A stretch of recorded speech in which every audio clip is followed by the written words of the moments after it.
दिल्ली के मुख्यमंत्री आतिशी ने अपने मंत्री कैलाश गहलोत के इस्तीफे को मंजूर कर लिया है। यानी कि कैलाश गहलोत अपने सभी पदभार से मुक्त हो गए हैं। अब उनके इस्तीफे पर आम आदमी पार्टी के सूत्र बता रहे हैं कि उनके पास बीजेपी में जाने के सिवा कोई विकल्प ही नहीं था। आपको बता दें कि आप सूत्रों ने कहा है कि कैलाश के खिलाफ ईडी और इनकम टैक्स के कई मामले चल रहे थे। कैलाश गहलोत पर ईडी और इनकम टैक्स की कई रेड हो चुकी थी और इसकी शुरुआत 2018 में ही हो गई थी। उनके पास बीजेपी में जाने के अलावा अब कोई ऑप्शन नहीं बचा था। ये दरअसल बीजेपी का ही गंदा षड्यंत्र है।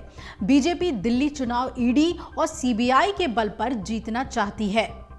देखिए, कैलाश गहलोत जी के ऊपर ईडी के तमाम कई बार छापे मारे गए। इनकम टैक्स डिपार्टमेंट ने कई बार उनके ऊपर छापा मारा। 5 साल तक वो सरकार का हिस्सा रहे और लगातार भारतीय जनता पार्टी उनके खिलाफ एक षड्यंत्र रच रही थी और वो अपने षड्यंत्र में कामयाब हो गई। उनके पास बीजेपी में जाने के सिवाय कोई रास्ता बचा नहीं। बार बार उन पे छापेमारी, बार बार उन पे दबाव, बार बार उनके खिलाफ ये साजिशें बीजेपी ने की। तो बीजेपी अपने हथकंडे से बाज आती नहीं, वो इस तरह के प्रयोग करती है। कुछ लोगों पे सफल होता है, कुछ लोगों पे विफल होता है।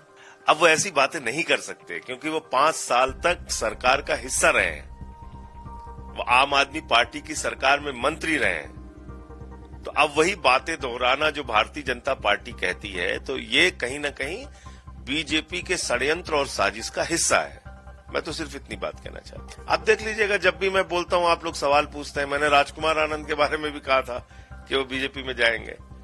देखिए, बीजेपी एक ऐसी पार्टी है, आपके ऊपर ईडी के छापे मरवाएगी तो आरोप लगाएगी, सीबीआई के छापे मरवाएगी तो आरोप लगाएगी।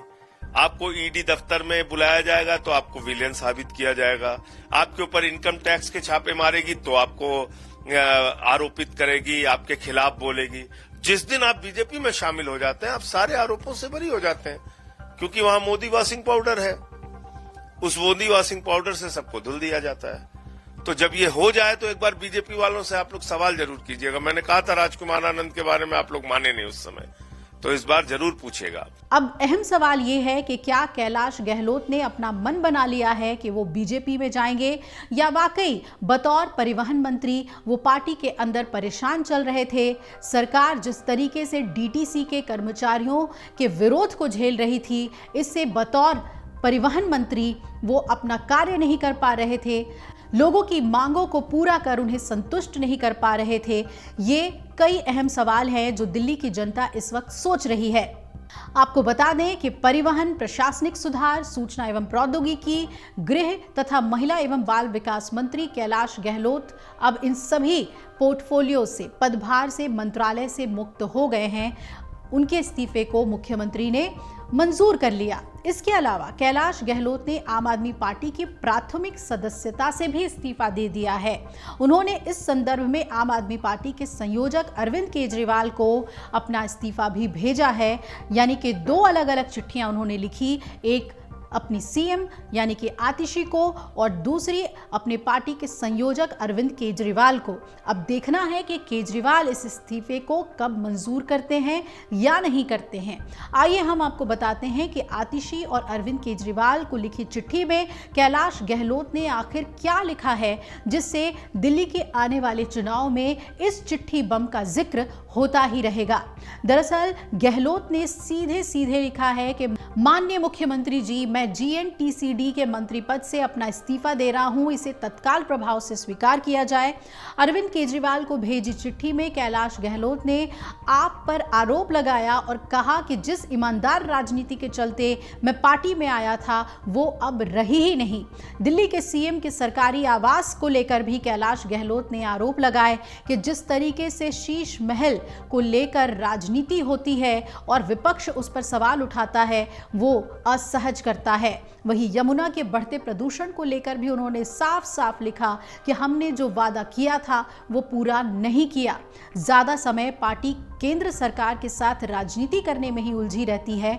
आरोप प्रत्यारोप की राजनीति में दिल्ली की जनता का नुकसान हो रहा है और इससे विकास कार्य प्रभावित हो रहे हैं। आपको बता दें कि गहलोत एक कार्य कुशल और तेज तर्रार नेता माने जाते हैं और वो कहते हैं कि वाद विवाद करने में ही सारा समय नष्ट होता है। केंद्र सरकार से तालमेल ना होने की वजह से जो जनहित के कार्य हैं वो नहीं हो पाते। जनता को जो सुविधाएं प्रदान की जानी चाहिए थी सरकार की तरफ से वो नहीं दे पा रहे थे।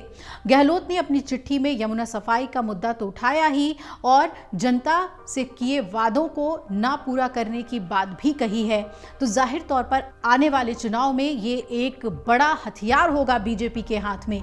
दिल्ली में यमुना की हालत बद से बदतर हुई है। उन्होंने ऐसा कहा कि 10 सालों में प्रदूषण कम होना चाहिए था, लेकिन उल्टा प्रदूषण और बढ़ा है। वही क्या वो बीजेपी में जा सकते हैं? ये सवाल जब बीजेपी के दिल्ली अध्यक्ष वीरेंद्र सचदेवा से पूछा गया तो उन्होंने क्या कहा, ये आपको सुनवाते हैं। सीधा सीधा आईना दिखाया है अरविंद केजरीवाल को और ये बताया है कि अरविंद केजरीवाल और उनका लुटेरों का गैंग जो दिल्ली की जनता को लूटने में लगा है, कैलाश गहलोत उसके भागीदार नहीं बनना चाहते। उन्होंने बताया कि कैसे शीश महल के नाम पर अरविंद केजरीवाल ने अपने अय्याशी का सामान जुटाया, दिल्ली की जनता के टैक्स के पैसे लगाकर उसको लूटने का काम किया और यमुना की सफाई पे 8500 करोड़ रुपए जो केंद्र सरकार ने दिए वो भी अरविंद केजरीवाल पी गए, लूट के ले गए। लेकिन दिल्ली को बद से बदतर करने का काम अरविंद केजरीवाल की सरकार ने किया और कैलाश गहलोत ने बड़ा साहसिक कदम उठाया, उसकी मैं सराहना करता हूँ। देखिए, हमारी जीत तो अरविंद केजरीवाल की रवानगी से तय होगी, लेकिन मैं इतना बता दूं कि अगर कैलाश गहलोत खुलकर सामने आ रहे हैं तो आम आदमी पार्टी के भीतर भी अब ऐसे लोग जो चाहते हैं कि दिल्ली बची रहे वो अरविंद केजरीवाल के साथ नहीं रहेंगे। सीधे तौर पर बीजेपी में जाने की अटकलें अब दिल्ली के सियासी गलियारों में गूंज रही हैं, लेकिन कैलाश गहलोत ने जो लेटर बम फोड़ा है उसकी सबसे ज्यादा चर्चा हो रही है, क्योंकि वो मुख्यमंत्री आवास को शीश महल के तौर पर उसका जिक्र करते हुए कहते हैं कि रिनोवेशन के नाम पर जनता का पैसा उसमें खर्च किया गया वो गलत है और पार्टी की जो चाल है, चरित्र है, चेहरा है, वो सत्ता में आने के बाद बिल्कुल बदल गया है। ये जनता के साथ एक मजाक है। अब इस लेटर बम का इस्तेमाल बीजेपी आने वाले चुनाव में कैसे करती है, जबकि बीजेपी ने कह दिया है कि कैलाश गहलोत की तरफ से कोई प्रस्ताव नहीं है, लेकिन हम उनके इस इस्तीफे का स्वागत करते हैं। बीजेपी दिल्ली में इसे अपनी राजनीतिक जीत की तरफ देख रही है, लेकिन ये देखना बहुत ही महत्वपूर्ण होगा कि कैलाश गहलोत क्या वाकई में ईडी सीबीआई के केस की वजह से उन्होंने इस्तीफा दिया है या फिर वाकई में आम आदमी पार्टी के अंदर आतिशी को महत्व देने के चलते, यानी कि उन्हें सीएम बनाने की वजह से नाराज होकर उन्होंने पार्टी छोड़ी है और इसका फायदा बीजेपी कैसे उठाती है ये आने वाले चुनाव से पहले पता चल जाएगा। अगर आप ये वीडियो YouTube पर देख रहे हैं तो हमारे चैनल को सब्सक्राइब कर बेल आइकन दबाएं और Facebook पर देख रहे हैं तो हमारे पेज को लाइक करें। 8 मिलियन प्लस सब्सक्राइबर, आपके इस भरोसे के लिए बहुत धन्यवाद।